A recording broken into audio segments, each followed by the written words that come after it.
जय श्री कृष्णा। राधे राधे। श्रीमद् भगवत गीता के द्वितीय अध्याय का 45वां श्लोक।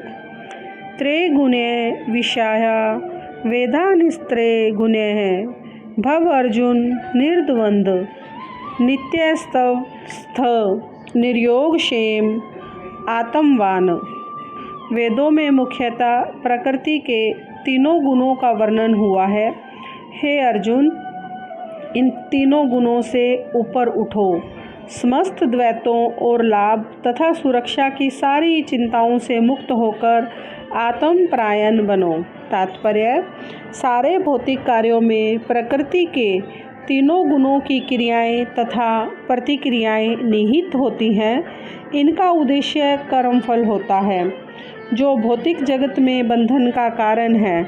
वेदों में मुख्यतः सकाम कर्मों का वर्णन है, जिससे सामान्य जन क्रमशः इंद्रिय तृप्ति के क्षेत्र से उठकर आध्यात्मिक धरातल तक पहुंच सके। श्री कृष्ण अपने शिष्य तथा मित्र के रूप में अर्जुन को सलाह देते हैं कि वह वेदांत दर्शन के आध्यात्मिक पद तक ऊपर उठे, जिसका प्रारंभ ब्रह्म जिज्ञासा अथवा परम आध्यात्मिकता के प्रश्नों से होता है। इस भौतिक जगत के सारे प्राणी अपने अस्तित्व के लिए कठिन संघर्ष करते रहते हैं। उनके लिए भगवान ने इस भौतिक जगत की सृष्टि करने के पश्चात वैदिक ज्ञान प्रदान किया, जो जीवन यापन तथा भव बंधन से छूटने का उपदेश देता है।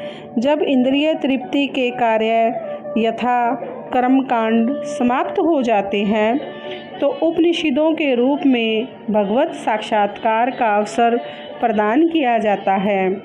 ये उपनिषद विभिन्न वेदों के अंश है।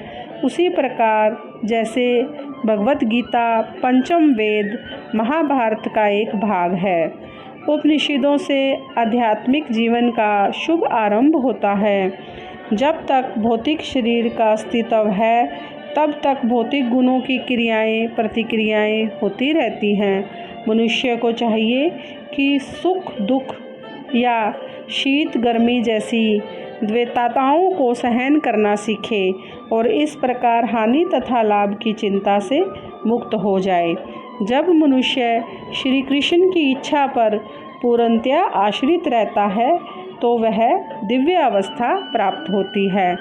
इस प्रकार श्रीमद् भगवत गीता के द्वितीय अध्याय का 45वां श्लोक विस्तार पूर्वक पूर्ण हुआ। जय श्री कृष्णा। राधे राधे।